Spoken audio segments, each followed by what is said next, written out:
What up, YouTube? How y'all doing? Today we have another deck profile of, you guessed it, law. You know what you come for this channel for. Y'all come for the law content. That's what we specialize in, because that's what we play. That's what we always want to, you know what I'm saying, promote, because we just love our boy Law. He's just always been our favorite. I always rock with him. I always trying to innovate him and make him different, try and keep him up with the format. And once again, I think I found a winning formula. So I want to go ahead and get into the video. If you guys could just go ahead, like, subscribe, leave a comment, all that good googly moogly, that'd be greatly appreciated for all the views and everything, whatnot. I greatly appreciate all love you want to give. But let's go ahead and start the video. So, Law, if you don't know what his leader ability is by now, what are you doing?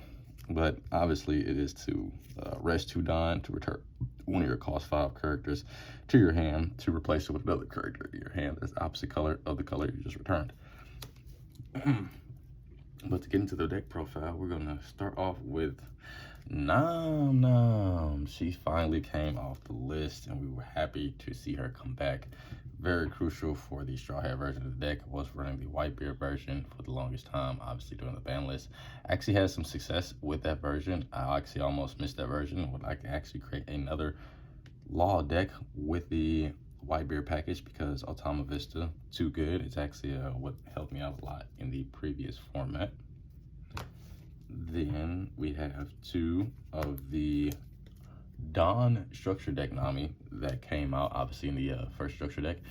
I was running this at 4, then I was running it at 3. The problem that I had with this card in multiples is that whenever you have Nami and you just have a lot of Nami, you'll find that Nami is finding Nami a lot. And that could be a very big problem for consistency and helping you build board and get everything that you want to get onto the field. So I only run 2 of the Don Nami. I think that 2 is a really good number. It's a really good ratio. It keeps you from, like I said, whiffing most of the time and missing targets, but it's also a really good card for the deck. Moving on, I have 2 Nico Robin from OP05.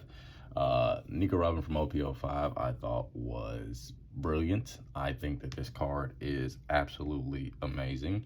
The only thing I dislike about it is that it doesn't do 2K or lower, but that is fine because there's actually a lot of matchups where that 1000 power comes in handy. Like for instance, where you're going against a nail or any kind of yellow player and they get a brule out of life, this immediately answers it.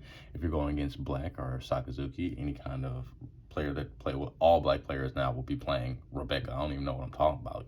We all know that. So this card immediately deals with a lot of smaller chunk blockers, which actually comes in a lot handy. And also in the mirror match for little cards such as this and your chopper, she'll just go ahead and knock those out just easily. So Nico Robin is almost, I want to say a must in Law. I'm not saying that you shouldn't run it. I'm just saying that it's optimal to run this card. It's really, really good in Law. Then, of course, we've got the 4 chopper. That's not going to change either in Law. You're going to have to run these 4 choppers. They are absolutely critical for the deck. They're a great small chunk blocker, great for defending yourself late game, great for giving you that board presence, great for just all around everything you need to do. Chopper is just a really great card in the deck for defending yourself and for making it so that you can just keep on keeping on. It's a good red card, good 1-drop blocker, and you should always be playing your choppers. You should never really take those out or even run them in a smaller amount. Next up, we have Jinbei. Now, this eventually will be coming out for the 3-cost kid. Double attack is really, really good coming up in this new format and the one after it. So I just figured that if Law can perform double attacking, that's all the more better for Law, because that just means that it's being a lot more aggressive, a lot more hard hitting, and just really going at your opponent's face. So I will be training out the Jinbeis for that. But for right now, I'm running the Jinbeis because he does have a good on-field ability to where he can minus something by 2. This actually works really good when you're using your Nico Robins or if you just want to clear units. Now, you might not think this is a big deal, but he can swing very easily into rested 5s. So you can give him a Dawn, and he can go into a rested 5, and then he'll match it 3 for 3, which is very, very good, because that means that 9 times out of 10, you will be getting rid of that unit off the board. And then you can always just shambles him back to the hand for another 2K after using that effect. Then we have 3 Brook. 3 Brook is really good. I was running it at 4. You can go up to 4. You can even trade out one of your gem bays for another Brook. Brook is very, very good in this deck. It builds a board, gives another creature plus 2,000 essentially, and really just helps you push for an aggressive game. And as I said before, whenever I do add the 3-cost Kid in here, it's really, really good, because he just automatically activates Kid's Beck while building a board, while putting your opponent in a position to where they have to get rid of cards. The reason why I do mention that Kid so much is because it does place your opponent in a position where they're either going to take 2 life, or they're going to discard a lot of cards in their hand. And when playing against Law, generally speaking, you're going to get the cards out of their hand, because no one really wants to go -2 against Law. I mean, that's just very bad positioning for your opponent. If they're -2 and you still have such an aggressive board state, then guess what? Your opponent's not having a good time. And next we play 4 of the Royal Noizoa. The Rusher, 4 Royal Noizoa in the deck is not a must. It's just a good number to have. Always having access to this Rush Zoro is really good in this format. Always being able to just go in with a Rush 5 is really nice. I don't think that in this format the other Zoro, the Don Zoro, is actually good. I think that he's really slow, actually. I'm not saying that you shouldn't play him. I'm just saying that he's not as versatile or as good as he once was, especially with so much board removal currently in the game. Having to wait 1 turn to get a play is kind of detrimental. It's actually coming to the point where it's too slow to have to wait a turn to get a monster effect, especially, like I said, with all of the things that we have in the current game to remove. So you actually want to play a lot of cards that have on-play effects or have some sort of immediate usage to them, so where they can get something off. Or, just place your opponent in a state to where, they're just not having a good time. You just want to make sure your opponent's not. You want to have a good time. You don't want your opponent to have a good time. No, I'm joking. The next card that we play is the 4-cost Brook. 2 4-cost Brook. Again, one of those cards is very important to be playing in the deck. Again, in this format, it is almost crucial that you play these, especially going against Sakazuki. You want to be able to have that additional board presence, because again, you're going to lose a lot of your board. Sakazuki on average in the start of the game will be taking 2 to 3 cards from you, so you want to keep that in mind. When playing Sakazuki, you also almost want to hold back on playing some of your units, and sometimes you actually want to fall into the trap of playing some of your units into some of their board removal, because you want them to use it early, or you just want them to get rid of cards that will help you get past those cards later. And Brook is just really, really good for that. You can throw down a Brook and then throw down a Zoro. You might lose that Brook and Zoro, but guess what? They use those cards for those cards, so they don't have those cards anymore. Again, when it comes to late game and they try and Rebecca you, then you're just in a better position, because you'll have cards like Nico Robin to go ahead and pop the Rebecca and just try and go in at their face. The next card we play is the 1 Wanted Luffy. Again, Luffy is a must in this deck. You can run this card in multiples. You can run it in 2s. Actually, running it in 2s is not half bad idea. The only reason that I don't run it in 2 is because I run another card over the 2 Luffy, which runs equally as well, but is also mandatory in the deck. I personally believe that this card is also mandatory in the deck, especially with a nail floating around. Being able to have this Luffy really, really helps. You can also even run smaller cost Luffys in this deck to go ahead and help against your nail matchup to make sure that they don't get a nails effect. The 7 cost. So this is also just still really good. Still a really good rusher. Still really good for high attacks. Again, you put 2 Dawn on this, they can't block your final attack, and you just get to go in on your opponent's face, and that's always really, really nice. Then to end the Straw Hat package, we are running 2 Rad Beam. I think that Rad Beam is just really, really good. It's amazing in law. I do believe that you should be running 2 of these. I don't think there's any point in running guard point anymore in the deck. Rad Beam is just a better card, and law usually likes to have itself at 2 life anyway, so this is always going to be live and active, and you hold this until the late game and you're just be in a very good position. It's one of those cards that your opponent does expect but doesn't always have a way to play around, especially when they see that you have a very fat hand. Then they just know that there's no way they're getting to your life, and you feel comfortable knowing that there's no way they're going to get to your life. So 2 Rad Beam is almost a must in this deck, and I really enjoy the ratio of having these. It always just feels so comfortable whenever you see you have your Rad Beams. It's like the best feeling in the world, I swear to fucking God. For non-engine low-cost cards, we are running, and I know this is controversial, but again, this is just my list. I've been doing well with this. I don't play in a lot of big events. I actually will be getting more into One Piece, more into playing, more into traveling. But as of right now, I found that this ratio for this card works very good for me, and that is 3 Curly the Dan. I don't run more than 3 Curly the Dan. I only have 16 targets in the deck. Actually, I think, yeah, 16 targets in the deck. Curly the Dan is really good for searching out all of your lower red 1-drop characters. You want to see this to go into other characters, but it's not as crucial as you would believe. And I know that's again, a very controversial opinion, but in my personal opinion, 3 Curly the Dan is very good. You don't want to overdo it on the Curly the Dan. You don't want to underdo it on the Curly the Dan. You really always just want to run it in 4 because you just want to see it. But if you just want to run it in 4 because you just want to see it, then you can take it out for something else. The deck still runs very consistently with 3, still runs very good with 3, still does everything it needs to do with 3. The only reason that I cut it down is, again, for a sense of consistency with the Straw Hat package and the Supernova package. Because this is neither one, it increases the chances of you whiffing on your searches. Because you run these in low counts, your searches are actually a lot higher. You actually have a better percentage of chance of hitting your cards. And to follow up with that, you have 3 Miniko. This is actually really good in the deck because it works really, really good with your Searcher Nami and really good with your 1-drop Nico Robin. Because it can boost both of those, it's just a surprise attack that you can launch at your opponent, and also helps law with the aggression. And again, you can always just bounce this back to your hand for later plays and just keep on pushing to your opponent. There are plenty of times where I've just dropped 2 of these as my last 2 Dawn onto my creature and just boosted it to 8, and my opponent, just didn't have anything for that because they didn't expect that I was just going to raise a Nami that high. So this card, again, is really good in law.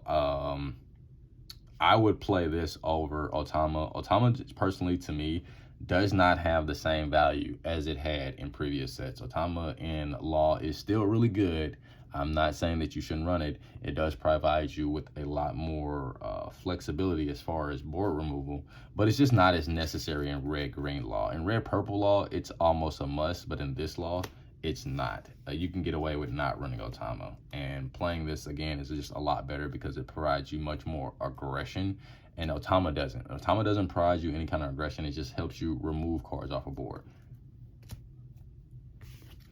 And then last but not least, as a Straw Hat or Supernova card, we have the Kuma.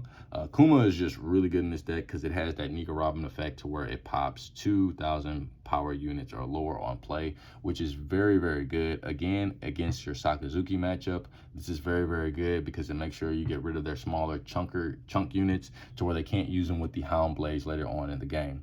And that, again, is very important. And plus, whenever you combine this with, again, your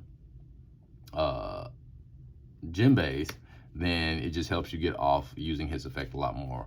Plus, this card, Out of Life and Law, is actually just really, really good. Just being able to freely put a unit onto board and have the ability to KO one unit is very, very powerful. Again, this is really good against mirror matches, yellow blockers, and just a lot, just does a lot against a lot of different cards, and you just really want to see this. You can also even play this in red purple law because his ability does happen out of trigger, because it is also a multicolored leader. This comes in handy so much for both decks. It's really just up to you and your preference and what you want to do, but I think that this is just a really good card for just getting rid of the smaller units that you just don't want your opponent to have on board, and just create board presence. Moving on to the supernovas, we have the 3 Capone Beige. 3 Capone Beige is a good ratio for having Beige.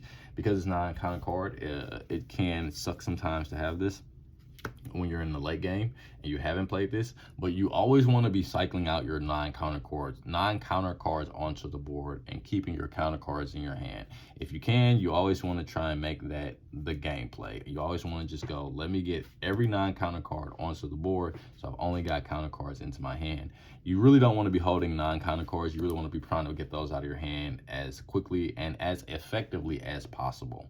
So if you can manage that, then by all means, I highly recommend it. Capone Beige is, again, a really good small chunk blocker. Really not much need to go into detail on him. Play the 4 Bonbons.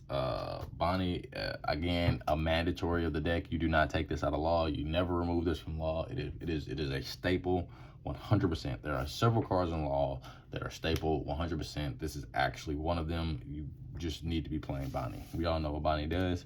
Searches your supernova, helps you get your top end so you can just keep going.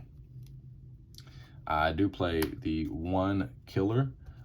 Killer good being good because, again, he is a bigger blocker than 1, which used to be really relevant, but isn't as relevant in this format. But it is nice that he's a bit of a higher cost unit blocker, and it does help that he has 2K. Because, again, Nico Robin and Kuma are cards in the format, so you want to be mindful of those, as these cards can now very easily be dealt with. But him having the 2K power really helps against those matchups, and really helps it so that you don't have to worry about, you know, running into chunk blocker problems.